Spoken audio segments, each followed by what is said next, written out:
주시는 하나님의 말씀은 누가복음 10장 36절에서 37절의 말씀입니다. 신약성경 111쪽입니다. 봉독하겠습니다. 내 생각에는 이 세 사람 중에 누가 강도 만난 자의 이웃이 되겠느냐? 이르시되 자비를 베푼 자니이다. 예수께서 이르시되 가서 너도 이와 같이 하라 하시니라. 아멘. 할렐루야. 여러분 반갑습니다. 반가운 얼굴이 많이 보이십니다. 먼저 감사의 인사를 좀 드려야겠습니다. 40년 전 어리고 부족한 전도사로 와서 목사 안수를 받고 5년간 1985년부터 89년 가을까지 섬겼습니다. 부족한 저를 여러분들이 많이 기도해 주시고 사랑해 주신 거 늘 잊지 않고 기억하고 있었습니다. 임용수 목사님과 이어서 조효택 목사님의 사랑도 받고 많이 배웠습니다. 감격적입니다. 40년 만에 친정집에 온 듯한 느낌, 고향집에 온 듯한 느낌을 갖습니다. 먼저 천국 가신 여러 어르신들, 우리 이용설 장로님을 비롯해서 더 많은 분들, 장로님들, 권사님들 자리에 앉았던 그 자리가 기억이 났습니다. 우리 이수영 교수님도 오셨습니다만 우리 김영선 장로님, 김영란 권사님, 김영정 장로님, 여러 장로님들이 이름도 잊지 않고 기억을 합니다. 제가 돌아온 이후에 이런 이야기를 들었습니다. 이승열 목사를 위해서 떠난 뒤에도 기도를 했는데 저하고 이름이 비슷한 목사님들이 여러 명이 와서 이승률 선교사, 이승영 목사 이런 사람들이 있어서 기도할 때 좀 헷갈렸다고. 근데 늘 기도해 주신 여러분들 감사를 드립니다. 30대 초반에 와서 둘째 아들을 낳았는데 그 아들이 잃어버렸다가 찾은 아들이고요. 그 아들이 커서 목사가 돼서 지금 현재 미국에서 목회를 하고 있습니다. 어려웠던 시절 평화를 회복하고 치유적인 목회를 하셨던 선배 목사님들과 또 여러분들이 헌신적으로 봉사하시고 섬겨주신 이 교회가 오늘도 이렇게 하나님의 은혜 가운데 우뚝 서 있는 것 정말 자랑스럽게 생각을 하고 기쁘게 생각을 합니다.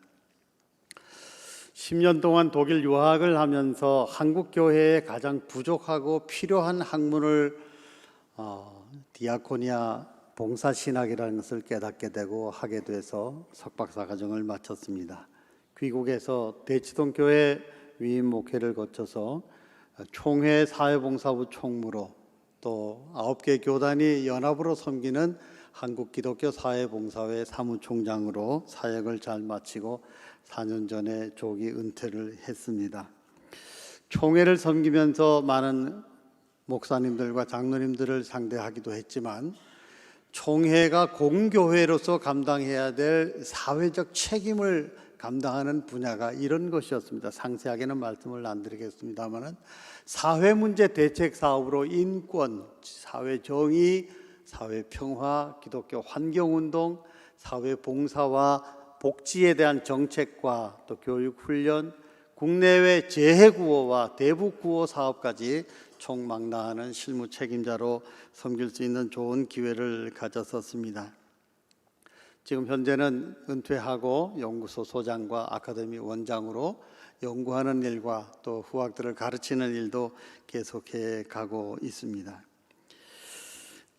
작년에 부족한 저를 또 후임 목사님 청빙 과정에 컨설팅 심사 좌장을 맡겨주셔서 잠시 섬겼던 일이 있는데 지금도 교회를 위해서 또 후임 목사님 청빙에 하나님께서 큰 은혜를 주실 것을 믿고 또 기도하고 있습니다.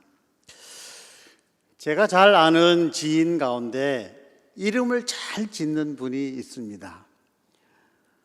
미술대학의 교수를 역임하신 분인데 어떤 유명한 상품을 리모델링하는 일에 새로운 이름을 짓는 일에 아주 탁월한 전문성을 가지고 많은 대우를 받으면서 제가 이름을 얘기하지 않겠습니다만 그분이 만든 이름이나 아파트의 이름이나 상품이나 어떤 역사를 얘기하면 아마 다 아실 겁니다. 그게 중요한 게 아니라 이분은 오랫동안 많은 소비자들에게 구매력을 가지고 사랑을 받게 했던 그 상품의 생명력이 무엇인가를 깊이 연구해서 분석해 보면 나름대로 굉장히 중요한 부분들이 있다는 거예요. 그거는 건드리지 않고 시대의 변화와 소비자들의 성향과 문화적인 어떤 특성과 소비자들의 욕구와 이런 것들을 잘 매치시켜서 약간의 변화를 주는 이름과 디자인을 통해서 더 깊이 사랑받고 구매력을 갖게 되는 그런 마술사와 같은 역할을 합니다. 그분의 이름의 직업의 이름을 영어로 얘기하면 브랜드 네임 디자이너 뭐 이렇게도 표현을 하더라고요. 그런데 그분이 쓴 글을 보니까 본질에 충실한 변화는 힘을 얻는다 이런 이야기였습니다.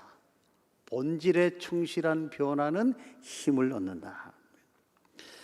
오늘날 우리 사회의 젊은이들을 가리켜서 MZ세대라고도 얘기합니다. 잘 아시는 대로 1980년대 초에서부터 2000년대 초에 태어난 이 밀레니엄 시대와 또 1990년대 중반부터 2000년대 초반 사이에 태어난 Z세대, 10대 후반부터 40세 미만의 30대 청년층, 20, 30대 이분들의 MZ세대의 성향은 우리가 너무나 잘 아는 바와 같이 휴대폰, 인터넷, 디지털 환경에 아주 익숙하고 변화에도 아주 익숙하게 유연하게 적응을 할 수 있고 새롭고 이색적인 걸 추구하고 자기가 좋아하는 걸 추구하는 성향도 있지만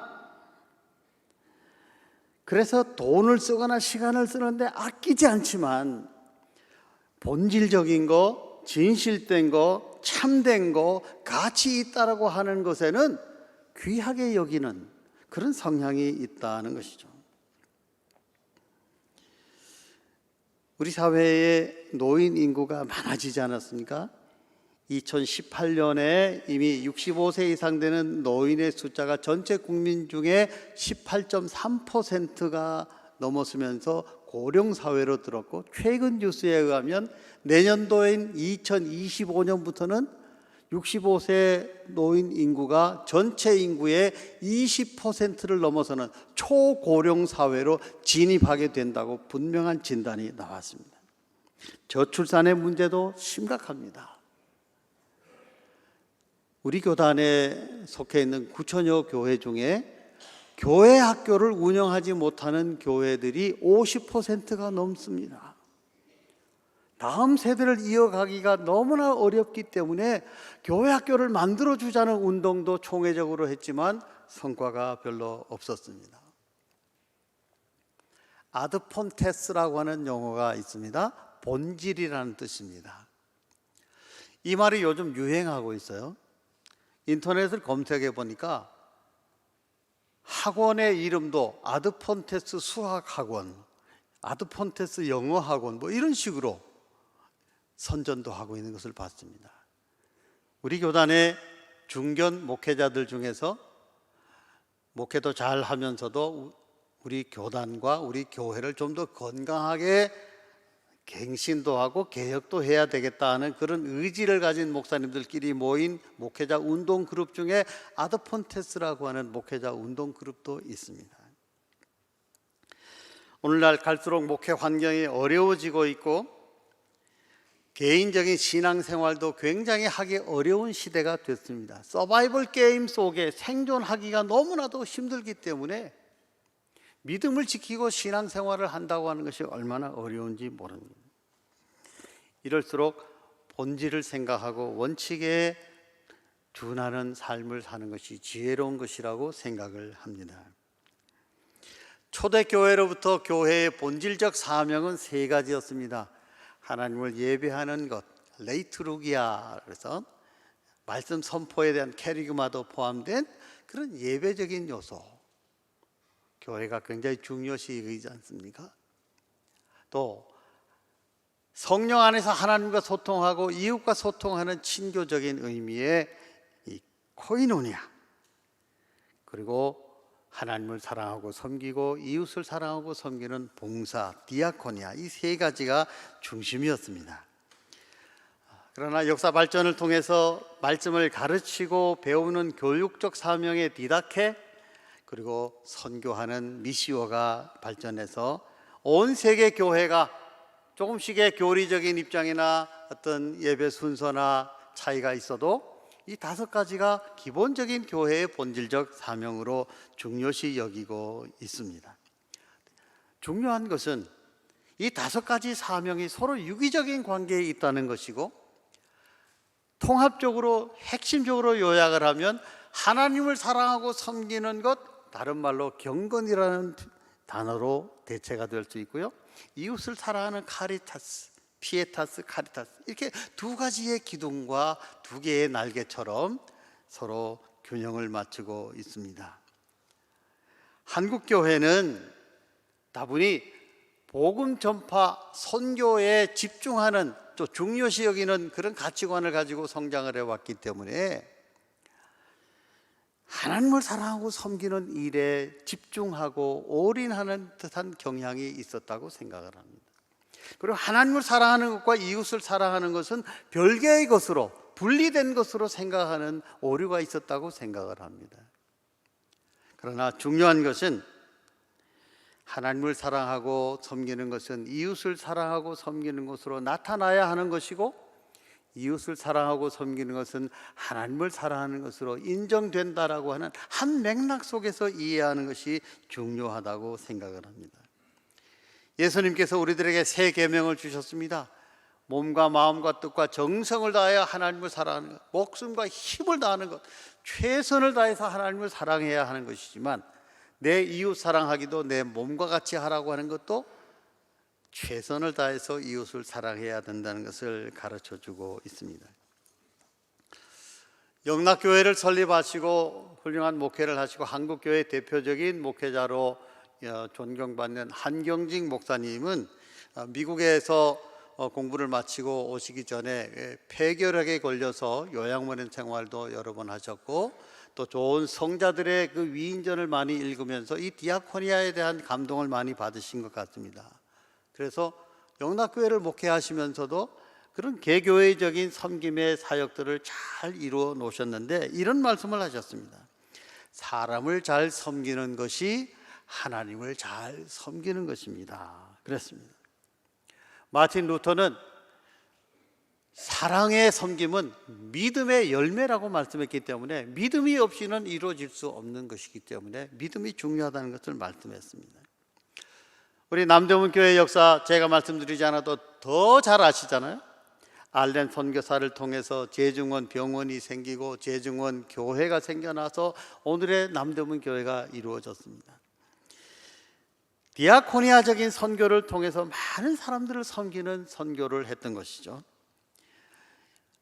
그 이어서 오셨던 에비슨 장로님, 에비슨 선교사님은 30년 동안 우리 남대문 교회 협동장로로 수고하신 것으로 제가 기억을 하는데, 1914년에 최초로 기독교 사회 봉사, 크리스천 소셜 서비스라는 단어를 쓰기 시작을 했어요. 그리고 매주 목요일 저녁에 가난한 빈민들의 환자들을 무료 치료해 주는 프로그램을 시작을 한 것을 제가 발견했습니다. 우리나라가 사회복지가 발전해서 일반 사회복지도 상당히 발전한 것이 사실입니다. 아직도 부족한 점도 있지만 그래도 많이 발전했다고 말할 수 있습니다. 근데 일반 사회복지는, 저도 사회복지사 자격증을 땄습니다마는, 그래서 법제와 현황과 또 통계를 알기 위해서 공부를 했는데, 철저하게 사회복지법이라고 하는 테두리 안에서만 이루어지는 사업이고, 주어진 예산 범위 내에서만 이루어지는 것이기 때문에 정말 도움이 필요하지만 그 대상이 되지 못하는 사람, 법적인 자격이 없거나 예산이 없는 경우에는 도움을 받지 못하는 그런 한계가 있다는 것이죠. 그 대상은 최저 생활의 수준에 초점을 맞추고 있는 것입니다. 우리가 기독교가 이야기하는 사회봉사는 하나님의 형상대로 지음받은 사람들이 인간답게 살 수 있도록 도와드리는 그런 것입니다. 요한복음 10장 10절에서 예수님 이렇게 말씀하셨습니다. 내가 온 것은 양으로 생명을 얻게 하고 더 풍성하게 얻게 하려 하심이라. 생명을 얻고 그 생명을 풍성하게 누릴 수 있도록 하나님께서 은혜 주시기를 원하십니다. 우리가 이 생명을 단순히 육체의 생명만으로 이해하지 않고 사회적 관계 속에서 이루어지는 사회적 생명, 우주적 생명, 영적인 생명까지 통합적으로 우리가 이해를 할 필요가 있습니다. 그래서 이 섬김의 신앙의 몇 가지 중요한 부분만 요약적으로 말씀을 드리면, 첫째로 디아코니아 섬김의 신앙은 영생을 얻는 길이다. 조직신학적으로 이렇게 말할 수 있습니다. 예수님께서 누가복음 10장에 나오는 율법 교사에게 한 대화를 통해서 질문을 받았습니다. 내가 무엇을 하여야 영생을 얻으리까? 영생을 얻는 방법과 길을 물었습니다. 율법에 무엇이라고 기록되었냐 되물었더니 이 율법 교사는 잘 안다고 대답하기를 내 마음을 다하며 목숨을 다하며 힘을 다하여 주 너희 하나님을 사랑하고 또한 내 이웃을 내 자신같이 사랑하라. 그 대답이 옳다고 인정해 주었습니다. 그렇게 행하라. 그러면 살리라. 영생을 얻고 구원을 얻는 일은 하나님만 사랑하는 것이 아니라 이웃 사랑하기까지도 함께 해야 된다는 것을 여기서 말씀하고 있습니다. 분명한 것은 선한 행위를 통해서 구원을 얻을 수 있는 것은 결코 아닌 것을 우리는 분명히 믿습니다. 그러나 행함이 없는 믿음은 죽은 믿음이요 행함으로만 구원받을 수 없기 때문에 믿음으로 행하는 섬김이 필요하다는 것입니다. 마태복음의 구원론은 마태복음 7장 21절에 나타나 있는 말씀과 같습니다. 나더러 주여 주여 하는 자마다 자 천국에 들어갈 것이 아니요 다만 하늘에 계신 내 아버지의 뜻대로 행하는 자라야 들어가리라. 사도 바울은 로마서에서 믿음으로 의롭다함을 받은 구원받은 자들이 어떻게 살아야 하느냐 하는 것을 앞에서는 그 이신칭의를 다양하게 신학적으로 증명했지만 구원받은 성도들이 어떻게 행동하며 살아야 하는지를 기독교 윤리적 차원에서 자세하게 말씀하고 있습니다. 사도 요한은 요한서신서에서 형제들아 우리가 말과 혀로만 사랑하지 말고 행함과 진실함으로 하자고 눈물로 호소하고 있는 것을 볼 수가 있습니다. 제가 이 디아코니아를 연구하면서 그러면 우리가 내 이웃 사랑하기를 내 몸과 같이 어떻게 해야 되느냐 하는 그런 고민에 빠진 적이 있었습니다. 나름대로 답을 얻은 것이 튜빙엔 대학에서 가르쳤던 몰트만 교수님을 통해서 답을 찾을 수가 있었습니다. 우리는 누가 가르쳐 주지 않아도 자기 자신을 중심으로 생각하고 자기 중심적이고 이기적인 사랑을 너무나 잘합니다. 가르쳐 주지 않고 훈련받지 않아도 그렇게 돼 있어요. 그런데 몰트만이 이야기하는 자기 중심적인 이기적인 사랑이 아니라 자기 자신에 대한 사랑은 우리가 어떤 형편에 있든지 건강하든지 건강하지 못하든지 많이 배우든 많이 배우지 못했던 많이 가졌던 가지지 못했던 모든 사람은 다 하나님께서 이 세상에 특별한 목적을 두고 태어나게 하신 그 사랑이 있기 때문에 나 자신의 존재가 귀한 존재다. 자기 존재의 가치를 귀하게 여길 수 있는 자기 사랑이 우리에게 필요하다는 것입니다. 어느 누구도 무시할 수 없는 존재. 그래서 내가 비록 부족하지만 내가 귀하다고 사랑하면 나보다 더 못한 여건 속에 있는 이웃을 사랑할 수 있는 가능성이 생긴다는 것이었습니다. 두 번째로 섬김의 신앙 디아코니아는 종말론적인 신앙의 표현입니다. 마태복음 25장에 나와 있는 양과 염소의 비유를 통해서 최후의 심판날에 심판주로 오시는 예수님께서 모든 사람들을 심판하실 때 유일한 심판의 근거가 디아코니아적으로 섬김의 신앙으로 실천하며 살았느냐를 보신다는 것입니다. 배고픈 사람, 목마른 사람, 헐벗은 사람, 병든 사람, 옥에 갇힌 사람, 나그네 된 사람, 이 6가지 종류의 사람들은 그 당시로서는 가장 부족하고 사회적 약자로서 도움이 필요한 사람들이었습니다. 그들을 섬긴 것이 바로 예수님을 사랑하고 섬긴 것으로 인정을 받았고, 그렇게 하지 못한 사람은 예수님을 사랑하고 섬기지 않은 것으로 인정된다는 데서 우리는 매우 충격을 받습니다. 오늘날 우리가 살아가고 있는 이 사회에 우리가 잘 알지 못하는 주변의 사회적 약자들이 신음소리를 내고 한숨 속에, 어려움 속에 살아가고 있는 많은 사람들이 있습니다. 노숙인, 장애인, 독거노인, 빈곤 가정 사람들, 세터민, 외국인 노동자, 농민들, 다문화 가정 사람들, 불치병 환자, 이로 말할 수 없는 다양한 사람들이 도움이 필요하고 인간답게 살지 못하는, 자립적이지 못한 사람들이 있습니다.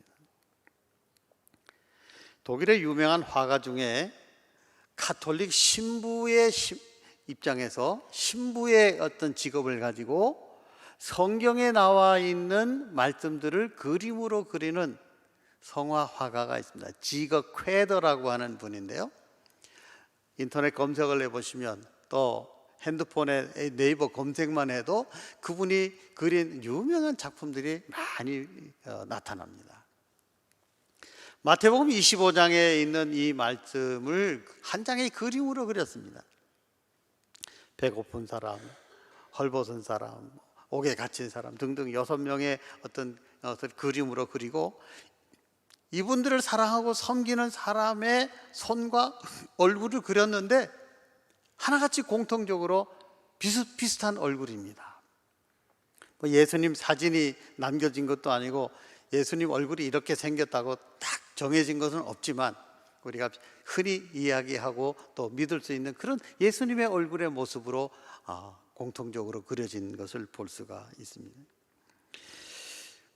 우리 모든 그리스도인들은 일상적인 우리의 삶 속에서 1차적으로 도움이 필요한 우리의 이웃들을 내가 할 수 있는 만큼 섬기는 것도 그분의 생명을 구하는 일입니다. 생명을 살리는 일입니다. 내 힘이 부족할 때에 2-3명이라도 작은 그룹을 통해서, 구역을 통해서도 도움을 드리는 일들이 2차적인 것이고, 그 힘을 벗어날 경우 개교회와 공교회와 에큐메니컬적인 차원에서도 도울 수가 있습니다. 제가 총회를 섬길 때 국내외적으로 많은 재해구호 현장을 다녀보았습니다. 지진과 쓰나미와 화산 폭발과 화재와 홍수와 태풍과 많은 피해들을 볼 때 개교회가 감당하기 어려운 일들을 총회가 결정을 하고 여러분들이 기도하고 헌금하신 돈으로 많은 도움을 줬던 그런 경험들을 할 수가 있었습니다. 셋째는 예수 그리스도의 참된 제자가 되는 일입니다. 섬김의 신앙을 통해서 인정을 받는 것입니다. 요한복음 13장 34절 35절에 새 계명을 너희에게 주노니 서로 사랑하라. 내가 너희를 사랑한 것 같이 너희도 서로 사랑하라. 너희가 서로 사랑하면 이로써 모든 사람이 너희가 내 제자인 줄 알리라. 오늘날 사랑이 메말라 가고 있습니다. 가정에서도 공동체에서도 일반 사회에서도 많은 사람들이 이기적으로 살아갑니다. 경쟁 사회 속에서 심각한 서바이벌 세상 속에 생존하고자 싸우고 이기고 견뎌내고 버티면서 살고자 애쓰다 보니 남을 배려하지 못하는 모습을 볼 수가 있습니다. 우리는 이 섬김의 삶을 통해서 그리스도를 나타내는 향기를 바라고 그리스도를 나타내는 편지가 되고 복음의 능력을 나타내는 삶을 살아야 하는 것이 복음적인 삶을 사는 우리들의 모습입니다. 세상 사람들이 그리스도의 제자라고 인정해 주는 삶입니다. 믿을 만한 사람이구나. 기독교는 참된 진리의 종교인 것을 인정하게 된다는 것입니다. 제가 어느 교회를 하나 소개하고자 합니다. 총회에 있으면서 알게 되었는데 참 훌륭한 교회고 목회자이고 교회라고 생각합니다. 저 멀리 전라남도에 완도라고 하는 섬에 완도 성광교회라고 하는 교회가 있습니다. 정우겸 목사님이라는 분이 목회를 시작하실 때는 한 40명 정도 모이는 조그마한 시골 교회였는데 오늘날은 한 3,000명 정도 교인이 모이고 교회가 운영하는 사회복지 시설이 9개가 됩니다. 목회자의 이 목회 철학이 뭐였냐면 모든 성인 성도들은 한두 개 이상의 소그룹에 참여해서 자기의 은사와 취미에 맞는, 특기에 맞는 봉사를 하도록 그렇게 유도를 했습니다.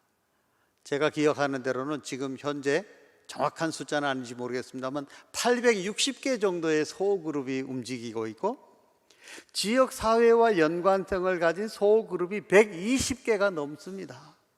지역사회의 모든 소식이 다 종합이 되고 도움을 받아야 할 사람들이 다 드러나 있고, 관공서와 모든 사람들과 연관성을 교회가 가지고 마을교회로서 또 200명이나 되는 성도들이 미리미리 사회복지사 자격증을 따게 해서 교회가 위탁 수락 운영하는 사회복지 시설들을 정말 헌신적인 믿음으로 봉사하는 그런 교회로서 성장하고 있는 모습을 볼 수가 있습니다. 오늘 말씀을 통해서 주시고자 하는 메시지가 있습니다. 예수님께서 율법교사에게 다시 물으셨습니다. 강도 만난 자에게 이웃이 되어 준 자가 누구냐? 내 이웃이 누구입니까? 라고 물었던 율법교사에게 강도 만난 자에게 이웃이 되어 준 사람이 누구냐고 되물으십니다. 내 이웃이 누구입니까? 어떤 사람이 내 이웃입니까? 라고 하는 것은 이웃의 객체성을 묻는 것입니다. 불우한 사람이 내 이웃이라고 생각하는 겁니다. 그러나 이웃의 주체성으로서 도움이 필요한 사람에게 이웃이 되어 주어야 한다는 것을 강조하신 예수님의 말씀은 이웃의 주체성을 얘기하는 것입니다. 강도 만난 자, 도움이 필요한 자, 자립적으로 살 수 없는 자, 사회적 약자와 소외되어진 작은 자들에게 선한 이웃이 되어 줘야 할 우리 모든 그리스도인들의 사명과 교회의 책임을 말씀하고 있는 것이라고 생각합니다. 너도 가서 이와 같이 하라고 말씀했습니다. 제 말씀을 마치겠습니다. 우리 남대문 교회는 선교의 역사가 중심이 되어 왔습니다. 앞으로도 선교에 집중하고 힘쓰는 일 더 중요합니다. 중요한 것은 미시오 데이, 하나님의 선교와 디아코니아 데이, 하나님의 섬김 디아코니아는 결코 분리될 수 없다는 것입니다. 선교와 봉사에 힘쓰는 우리 남대문 교회가 하나님 은혜 가운데 더욱 건강하게 부흥 발전하게 되기를 주님의 이름으로 축원합니다. 기도하겠습니다. 사랑과 은혜가 충만하신 아버지 하나님, 오늘 하나님의 선교 역사가 귀하게 쓰임을 받아온 남대문 교회를 사랑해 주시고 오늘에 이르기까지 지켜주심을 감사드립니다. 우리들의 선진들이 귀한 믿음과 헌신으로 섬겨온 교회입니다. 선교사님들의 헌신적인 섬김의 역사와 교훈, 그리고 훌륭한 주의 종으로 섬겨오신 귀한 목사님들의 목회와 귀한 믿음의 선진들의 헌신을 통해서 오늘에 이르는 줄 믿습니다. 믿음으로 헌신 봉사해 오신 이 믿음의 공동체를 사랑해 주시고 은혜 주셔서 이 어려운 시대에 돈을 사랑하고 이기적이며 생존 경쟁에 치열한 이 세상 가운데서 하나님의 말씀과 주의 사랑이 중심이 되고 섬김과 나눔이 실천되어 아름다운 전통을 새롭게 이어갈 수 있도록 역사하여 주시기를 원합니다. 당회와 제주케어와 공동의회 온 성도님들이 한마음 한뜻으로 교회를 사랑하게 하옵시고 원근 각처에서 교회를 사랑하며 기도하며 하나가 되어 새로운 역사를 이뤄갈 수 있도록 축복하여 주시옵소서. 성령의 능력에 힘입어 살아가는 성도님들이 되게 하시고 그리스도의 사랑으로 이웃을 섬기며 하나님을 기쁘시게 하는 예수 그리스도의 참 제자로 인정받을 수 있는 우리 모두가 되게 하여 주시기를 섬김에 보내되신 우리 구주 예수 그리스도의 이름으로 기도하옵나이다. 아멘.